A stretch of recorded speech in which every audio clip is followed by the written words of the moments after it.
Hey, I'm back. This is my second build of 2K25 cycle. I feel like I mainly do this every single year.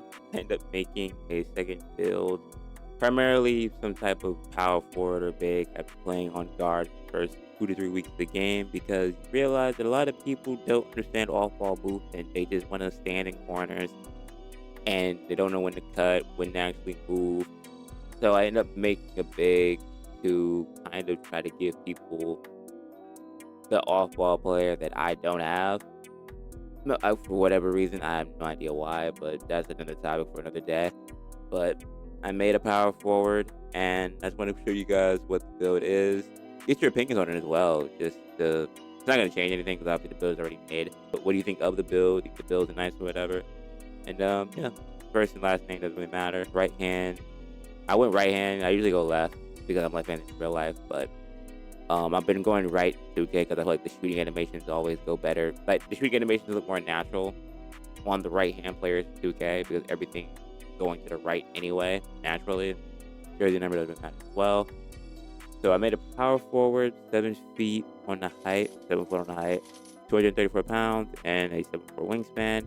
Now the shooting, you can obviously get a lot higher on the shooting. Like obviously, like if you drop it all the way down to like 7 feet, you get like a 94 mid range and 86 three ball. But I didn't want to do that because the block rating, even though the block doesn't drop that much farther, you have 93 block. I kind of still wanted to be involved in the rebounding game, so I just left it at 7'4", and keep a little bit of wingspan on me. Going into this, we have close shot at 92.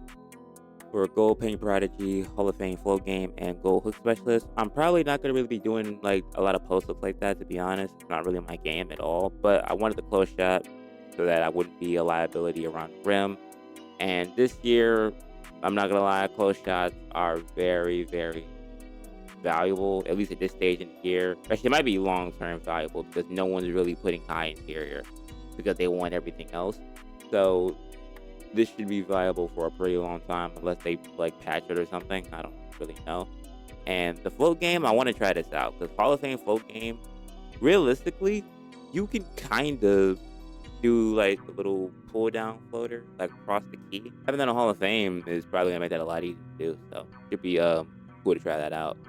No driving layup, once again, power forward. Drive and dunk, we got it at 70 so that we can, catch some lobs, the break, and you get gold aerial wizard, which is pretty good. You get rise up on gold with the 90 standing dunk. People say standing dunk isn't really that good this year. I'm planning on mainly meter dunking anyway, whenever I can actually get them. And from testing out the build, I feel like the meter dunks were pretty fine.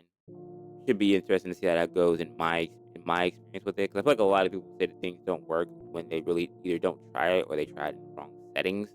So I'm just gonna see it for myself.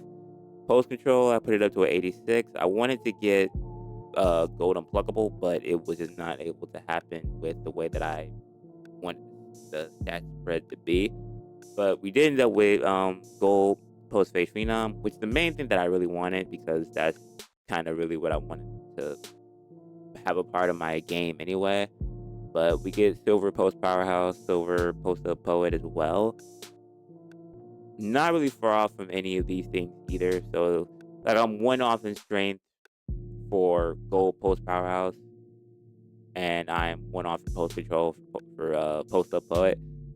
These badges on silver, obviously these can be boosted as well, or the badge elevators if they ever become more valuable than they are right now in this current state. We got 85 on the mid range, shot. Now my point guard has an 84, and I do struggle a little bit, but I feel like with bigger builds, 80 like above 84 mid range, you make a lot more shots because it's a lot. The window is a lot easier. Plus, since you're taller, the visual cue is a lot different than when you make like a 6'3" or a 5'9", to where the ball seems almost bigger than you sometimes.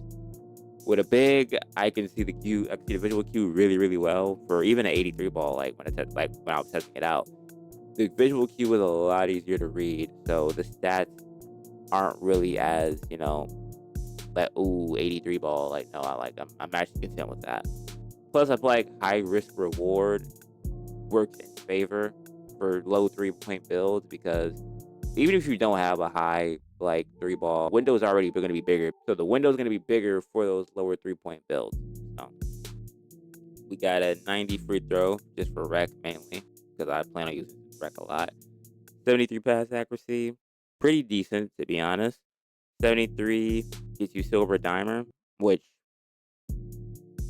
going past 70 and getting a silver dimer is actually really really good.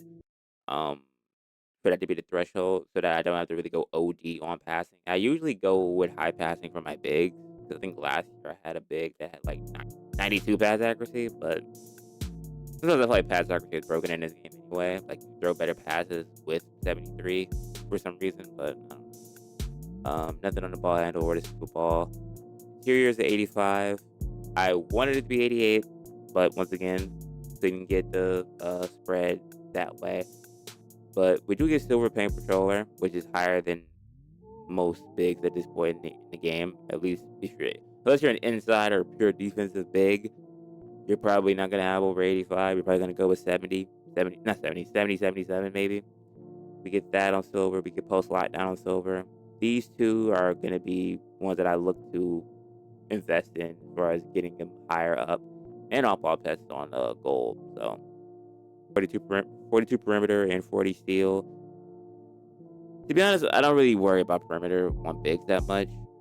Most of the time, if I'm on big, people don't get past me that much anyway. Weirdly enough, like, because I still kind of know where to position myself, even if I don't have it. And plus, I play better on ball because I don't have steal on most of my bigs here. So it makes me worry more about movement rather than me hitting square. 90 block gets high flying denier on gold. This can go up to Hall of Fame if I put some cap breakers on it, or eventually when I put the cap breakers on it. Like it's a lot to look into. It might end up being like interior defense, block, and maybe offensive rebound, depending on how much is left over trying to do these. But these interior block and offensive rebound are like the main three things I'm looking at. I wanted a high block as well. Very much got to have the high block rating because a lot of people drive to the rim because they don't want to shoot. Offensive rebound is at a 90. Goal rebound chaser is at 92. I had to drop it to 9. I dropped it to 90 just off the strength of knowing that I can eventually upgrade that. The way people are missing shots on this game, offensive rebound is definitely way more important in this current stage of the game.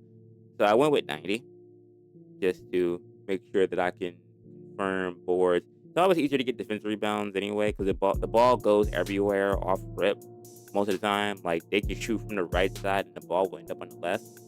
So it'll be easier to go get a defensive rebound than it would be to get an offensive one. 72 on the speed, 62 on the agility. The agility should at least help me be able to move a little bit better as well. The strength is at 85. If you want to be more involved in the screen game, you could obviously go a little bit more on this. But I kind of wanted to be able to at least hit somebody. And once again, same thing that I would say with rebounding. It's all about positioning when it comes to screens because there's a lot of screens in this game that I've been hit by that I didn't really think the screen should have been that deadly, but it might have been like their angle and positioning that makes the screen hit better. And that might be what it is, but that's how probably I'm thinking of it too. But you get brick wall on silver for this build anyway. So it's still serviceable to set those screens every once in a while if you really want to, or at least do like a pick and pop.